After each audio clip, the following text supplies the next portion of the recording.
Hello, everyone. Welcome to Lesson 7 of Positive Youth. Today is March 24th. How's everyone? I hope that you're getting used to your new routine. Starting from this week, more and more of our teachers in my junior high are getting online, provide online classes, and have a new norm now. So I hope that your days are getting regular just as your school days. So last class, we ended our relationship section. And the last slide, we didn't get a chance to go over in more detail. So I want to review this before we move on to the next unit. Conflict resolution. So how to resolve our conflicts. And there was one point I did not emphasize, which is I statement. So instead of saying you with the accusative tone, it's much better to resolve conflict with an I statement. I observed.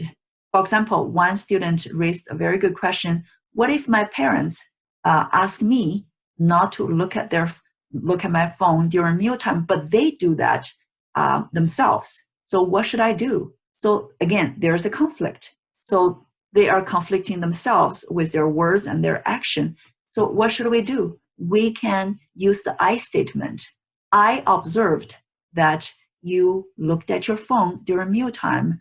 Well, you told me not to as a rule. So, and then you can state your feelings. I feel that's unfair. So you can even state negative consequence. If this continues, I may not respect your words anymore because your action contradicts to them. So these kind of things will raise your parents' awareness without hurting their feelings or create more conflicts. So they will be more likely to accept that. Also, in addition to stating or talking, another big part of communicating is listening. Listening actually sometimes is stronger than speaking because words that coming out of our mouth without filtering may hurt others. But when we listen and we use clarifying questions such as, I heard you say this, if I'm not wrong, you meant, or you say I statement to acknowledge others' feelings. Mom, you look very angry because you think I played video games while I supposed to read. So use the I statement or use questions such as what happened is, or you can ask questions like, when you told me to read, I had thought that I can read for half an hour and then go to do my choice, my activity of choice. So you can tell her what happened or ask questions like, how do you know that I have been doing this instead of that? How did you perceive this? So all this listening or clarifying questions will help us to become a better communicator because communication is listen and respond, right? So we learned the past 2 lessons, we talk about the communicating, the responding part.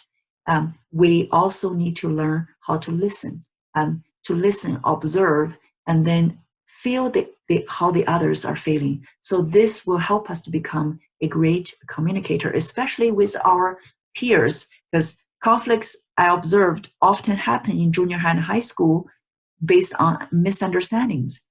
They simply did not hear the word clearly or simply misunderstood it.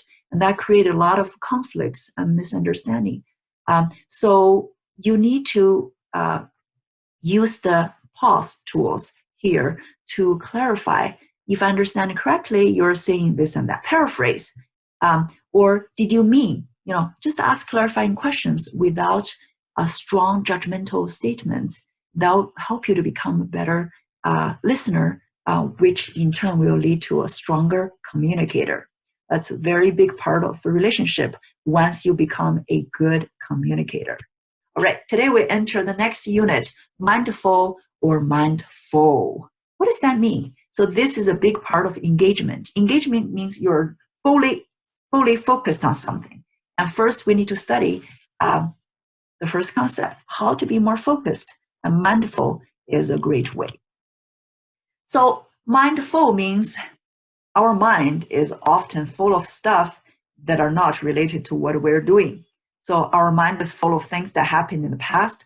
Oh, my brother took my computer and then smacked it, and while you're eating. So you're sitting there, but you're focused not on your food. You're on things that happened in the past, or things in the future. Or what if this happens? Or things that will never happen.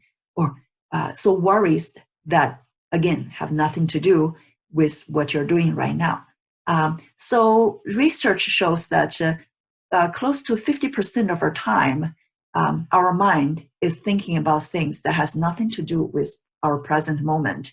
And many people told me after they heard about this research by Harvard University, said that, oh, no, it's a lot more than that. It's more like 70%. Now, I calculated my attention skills, and I feel like I think the research may have underestimated our distractedness. So no matter what's the number, I want you to know that we want our mind to be on the other end, which is mindful. Mindful means our mind is on things that's surrounding us, on things that we're doing right now. That will increase our attention skills. This concept was established back in the 1970s by Dr. John Kabat-Zinn, and he's a professor in University of Massachusetts General Hospital. So he created mindfulness-based intervention, like therapy and services. So were found to be very effective, and now it's entering all the mainstream industries and areas of our modern society. If your parents work for Google, you can ask them. Google invited Dr. Kabat-Zinn. Many big companies, they do mindfulness training because it was shown to help people to relax, focus better, and have more efficiency at work. Our school used that too. We have a mindful school curriculum.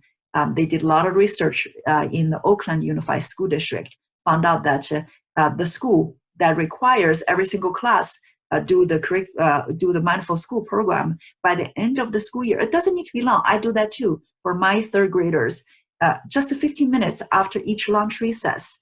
And the research shows that by the end of the school year, the school that consistently did the mindful school curriculum, the children have less behavior problem. They're more focused in class, more compliant, more their grades raise, and their memory and all the learning type related skills improved.